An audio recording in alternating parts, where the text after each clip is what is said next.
안녕하세요, 여러분. 오늘은 한 여자의 일생에 대한 이야기를 들려드리려 합니다. 헤아릴 수 없는 서름을 가슴에 묻고 고달픈 인생길을 묵묵히 걸어간 한 여자가 있었습니다. 말 한마디 쉽게 마음대로 할 수 없던 시대. 그리고 그 시대가 만들어낸 한 사람의 일생. 이 이야기는 영신의 삶입니다. 영신은 평범한 여자였습니다. 특별히 뛰어난 재능이 있는 것도 아니었고, 화려한 인생을 살았던 것도 아니었습니다. 다만 그녀의 삶에는 우리가 쉽게 지나칠 수 없는 묵직한 무언가가 있었습니다. 그것은 바로 참음이었습니다. 어린 시절, 영신이 처음으로 참음을 배운 것은 8살 때였습니다. 어느 무더운 여름날 아버지는 또 술을 마시고 늦게 돌아오셨습니다. 어머니는 부엌에서 설거지를 하다가 그릇을 깨뜨렸고 아버지의 고함 소리가 집안을 가득 채웠습니다. 어린 영신은 방 한 구석에서 몸을 웅크린 채 울고 있었습니다. 그때 어머니가 조용히 다가와 말했습니다.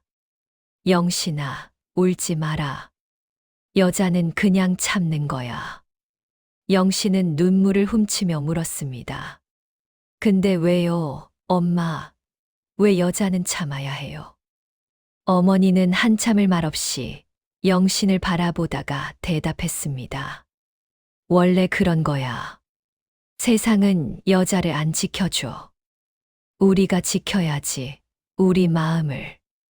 어린 영신은 이유도 모른 채 참음을 배웠습니다. 말하고 싶어도 말할 수 없고, 울고 싶어도 울 수 없는 삶. 그녀의 첫 번째 상처는 그렇게 시작되었습니다. 그날 밤, 영신은 이불 속에서 소리 없이 울었습니다. 어머니에게 들키지 않도록 베개로 입을 막은 채. 그것이 영신이 배운 첫 번째 생존법이었습니다. 학교에서도 마찬가지였습니다. 남자아이들이 여자아이들을 밀치고 장난을 쳐도 선생님은 이렇게 말했습니다. 여자애들이 양보하면 되지. 왜 그것도 참지 못하니? 영신은 점점 말수가 줄어들었습니다. 아니, 정확히 말하면 말하는 법을 잊어갔습니다. 자신의 감정을 표현하는 것이 잘못된 일이라고 믿게 되었습니다. 세월은 흘러 영신은 20살이 되었습니다. 그리고 그녀의 삶에 처음으로 빛과 같은 사람이 나타났습니다. 철호. 그는 영신이 일하던 공장 근처 기차역에서 우연히 만난 청년이었습니다. 키가 크고 눈빛이 따뜻한 사람. 무엇보다 영신의 말을 들어주는 사람이었습니다. 처음 만난 날, 영신은 기차를 기다리며 벤치에 앉아 있었습니다. 그때 옆에 앉은 철호가 말을 걸어왔습니다. 날씨가 참 좋죠. 이런 날은 뭔가 좋은 일이 생길 것 같지 않아요? 영신은 당황했습니다. 낯선 사람이 자신에게 말을 거는 것도 생소했지만 무엇보다 그 말투가 너무나 부드러웠기 때문입니다. 네, 그러네요. 영신의 대답은 짧았지만 철호는 개의치 않았습니다. 그는 자연스럽게 이야기를 이어갔고 영신은 조금씩 마음의 문을 열기 시작했습니다. 그 후로 두 사람은 자주 만났습니다. 철호는 영신에게 처음으로 이런 말을 해준 사람이었습니다. 영신 씨, 힘든 일 있으면 나한테 말해요. 혼자 참지 말고. 그 말을 들었을 때 영신의 가슴이 뜨거워졌습니다. 눈시울도 붉어졌습니다. 고마워요. 그 말 처음 들어봐요. 영신의 목소리는 조금 떨렸습니다. 그날 영신의 마음에 꽃이 피었습니다. 평생 피어나지 못했던, 그러나 피고 싶었던 꽃. 누군가 자신의 이야기를 들어준다는 것.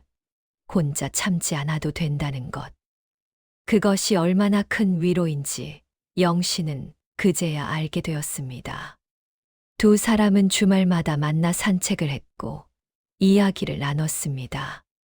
철호는 자신의 꿈에 대해 이야기했고 영신은 조심스럽게 자신의 어린 시절 이야기를 꺼냈습니다. 저는요, 어렸을 때부터 늘 참고 살았어요. 엄마가 그렇게 가르쳤거든요.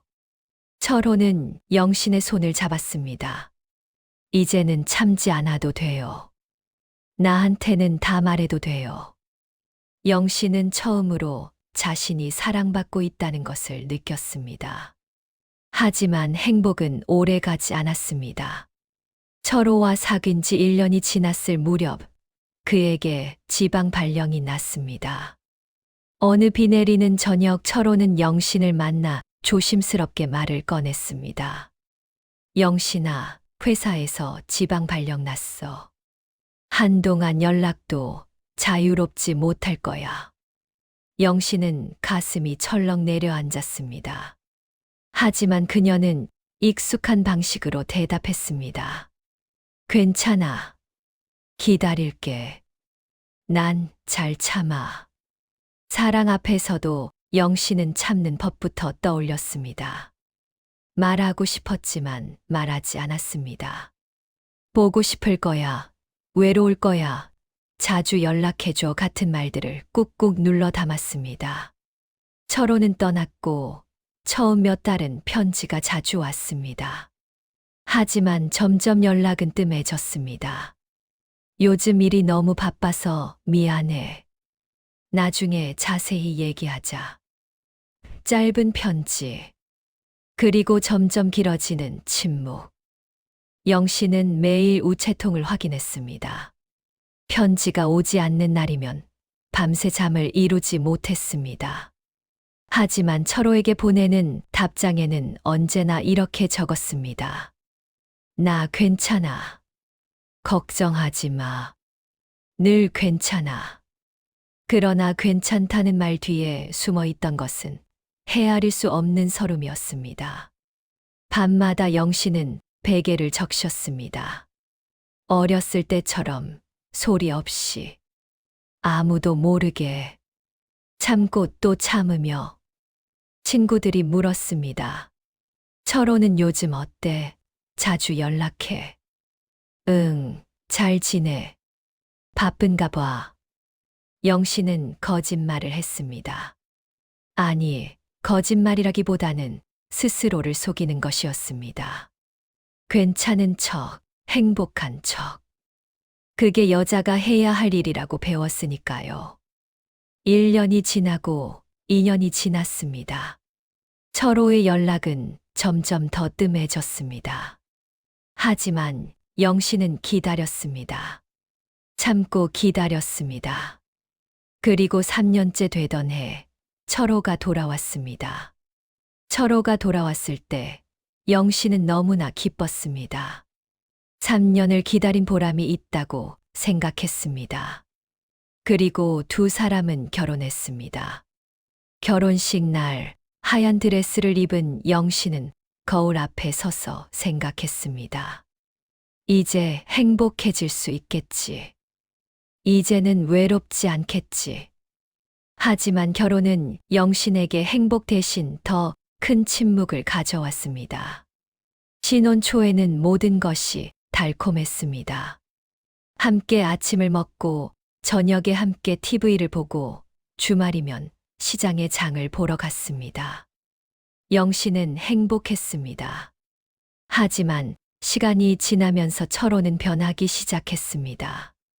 아니, 원래의 모습으로 돌아갔다고 해야 할까요? 회사 일에 치이고 스트레스를 받고 점점 영신에게 무심해졌습니다. 저녁마다 술을 마시고 늦게 들어왔고 영신의 말을 듣지 않았습니다. 어느 날 밤 술 냄새를 풍기며 돌아온 철호에게 영신이 조심스럽게 물었습니다. 무슨 일 있었어요? 요즘 많이 힘들어 보여요. 철호는 짜증스럽게 대답했습니다. 그만 좀 묻지 마. 넌 왜 항상 참견이야? 영신은 얼어붙었습니다. 가슴이 철렁 내려앉았습니다. 하지만 그녀는 작은 목소리로 대답했습니다. 미안해요. 난 그냥 걱정돼서. 철호는 대답도 하지 않고 방으로 들어가 버렸습니다. 영신은 부엌에 혼자 남았습니다. 설거지를 하면서 눈물이 났지만 참았습니다. 소리 내어 울지 않았습니다. 어머니에게서 배운 대로 여자라서 참아야 한다는 말처럼 그런 일들이 반복되었습니다. 영신이 말을 걸면 철호는 귀찮아했고 영신이 고민을 털어놓으면 대충 듣고 넘겼으며 영신이 외롭다고 말하면 너무 예민한 거 아니냐고 했습니다. 점점 영신은 말을 잃어갔습니다. 아니, 말할 용기를 잃어갔습니다. 내가 잘못한 건가? 내가 너무 많은 걸 바라는 건가? 그냥 참으면 되는 건데. 영신은 스스로에게 되뇌었습니다. 참으면 된다고. 견디면 된다고. 여자는 원래 그렇게 사는 거라고. 하지만 마음속 깊은 곳에서는 작은 목소리가 외쳤습니다. 이건 아니야. 이건 행복이 아니야. 그 목소리를 영신은 애써 외면했습니다. 인정하면 무너질 것 같았으니까요. 결혼 5년차 되던 해, 영신은 병원을 찾았습니다. 이유 없이 가슴이 답답했고, 밤마다 불면에 시달렸으며, 식욕도 없었습니다. 처음에는 단순한 감기려니 했지만, 증상은 점점 심해졌습니다. 의사는 여러 검사를 한 후 진단을 내렸습니다. 과로와 스트레스가 심합니다. 특히 감정 억압이 오래 지속되면 이렇게 신체 증상으로 나타날 수 있어요. 심하면 우울증이나 더 큰 병으로 이어질 수도 있습니다. 영신은 멍하니 의사를 바라보았습니다. 감정을 억압. 의사는 고개를 끄덕였습니다. 네. 마음속에 쌓인 감정들을 계속 억누르고 표현하지 않으면 그게 독이 되어 몸을 공격합니다. 말하고 싶은 것, 표현하고 싶은 것들을 제대로 내보내셔야 해요. 병원을 나서는 영신의 발걸음은 무거웠습니다. 그제야 영신은 깨달았습니다. 평생 참아온 슬픔이, 삼켜온 외로움이, 억눌러온 분노가 그녀의 몸과 마음을 병들게 했다는 것을. 어머니가 가르쳐준 참음이 실은 자신을 지키는 방법이 아니라 자신을 망가뜨리는 방법이었다는 것을. 영신은 공원 벤치에 앉아 한참을 울었습니다. 이번에는 참지 않고 소리 내어 울었습니다. 지나가는 사람들이 쳐다봤지만 상관없었습니다. 30년 넘게 참아온 눈물이 터져 나왔습니다. 그날 밤 영신이 병원 진단서를 식탁에 놓아두었습니다. 말은 하지 않았지만 철호가 보라는 뜻이었습니다. 새벽에 일어난 철호는 진단서를 발견했고 얼어붙었습니다. 감정 억압으로 인한 신체화 증상, 지속적인 스트레스와 우울 증세. 철호는 주방으로 가서 물을 한 잔 마셨습니다. 손이 떨렸습니다. 영신이 일어나 주방으로 왔을 때 철호는 조심스럽게 입을 열었습니다. 영신아, 미안해. 내가 너무 무심했어. 너한테만 기대고 너의 마음은 한 번도 제대로 물어보지 않았어. 영신은 작게 웃었습니다. 괜찮아. 난 잘 참아. 늘 그래왔으니까. 철호의 목소리가 떨렸습니다. 그러지 마. 제발. 너 참는 거 이제 그만했으면 좋겠어. 나한테 화내도 돼. 울어도 돼. 힘들다고 말해도 돼. 하지만 그 고백은 영신에게 달콤하지 않았습니다. 너무 늦었습니다. 이미 너무 오래, 너무 깊숙이 마음이 닳아 있었습니다. 상처는 너무 깊었고 신뢰는 너무 많이 무너져 있었습니다. 영 씨는 조용히 대답했습니다. 고마워요. 하지만 이제 어떻게 해야 할지 모르겠어요. 참지 말라고 하는데 참는 것 말고는 아는 게 없어요. 철호는 영신을 끌어안았습니다. 우리 다시 시작하자. 천천히. 내가 도와줄게. 그날 이후 영신은 달라지기 시작했습니다. 처음에는 작은 것부터였습니다. 저녁 메뉴를 정할 때 아무거나가 아니라 오늘은 이게 먹고 싶어요 라고 말했습니다. 철호가 늦게 들어왔을 때 괜찮아가 아니라 걱정했어요. 연락 좀 해줘요 라고 말했습니다. 그리고 어느 날 영신은 철호 앞에 앉아 단단해진 목소리로 말했습니다. 나 이제부터라도 내 마음을 말할 거예요. 슬프면 슬프다고 말하고 아프면 아프다고 말할 거예요.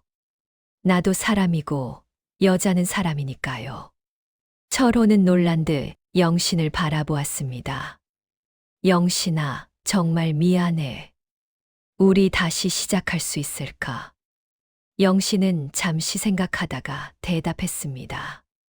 나를 존중해 준다면, 내가 말하는 걸 끝까지 들어준다면, 내 감정을 무시하지 않는다면, 그럼 해볼 수 있어요. 영신은 처음으로 참지 않겠다고 말했습니다. 그 말은 작았지만 세상을 바꾸는 첫걸음이었습니다. 30년 넘게 쌓아온 침묵의 벽을 무너뜨리는 첫 번째 균열이었습니다. 그날 밤 영신은 오랜만에 편안하게 잠들었습니다. 삶은 때때로 우리에게 참으라고 말합니다. 조금만 참아. 견디면 돼. 시간이 지나면 괜찮아질 거야. 하지만 참는다고 행복이 오지는 않습니다. 침묵한다고 평화가 찾아오지 않습니다. 영신은 배웠습니다. 여자이기 때문에 참는 것이 아니라 사람이기 때문에 말해야 한다는 것을. 감정을 억누르는 것이 강함이 아니라 감정을 표현하는 것이 진짜 용기라는 것을. 영신의 이야기는 아직 끝나지 않았습니다. 그녀는 여전히 배우고 있습니다. 말하는 법을, 표현하는 법을, 자신을 사랑하는 법을. 때로는 실수하고, 때로는 다시 참고 싶어집니다. 하지만 그녀는 알고 있습니다. 그게 잘못된 길이라는 것을. 철호와의 관계도 천천히 회복되고 있습니다. 완벽하지는 않지만 예전보다는 서로를 이해하려 노력하고 있습니다. 그리고 영신은 이제 다른 여자들에게도 말합니다. 참지 마세요. 당신의 마음을 말하세요. 당신도 사람이니까요. 이것은 한 여자의 일생입니다. 그리고 아직 끝나지 않은 그녀의 새로운 삶의 시작입니다. 혹시 여러분 중에도 영신처럼 오랫동안 참아온 분이 계신가요? 말하고 싶지만 말하지 못했던 마음이 있나요? 오늘 하루만큼은 그 마음을 꺼내보시면 어떨까요? 여러분의 소중한 이야기도 댓글로 달아보세요. 다음에 또 좋은 이야기로 찾아뵙겠습니다. 구독과 좋아요를 눌러주세요. 감사합니다.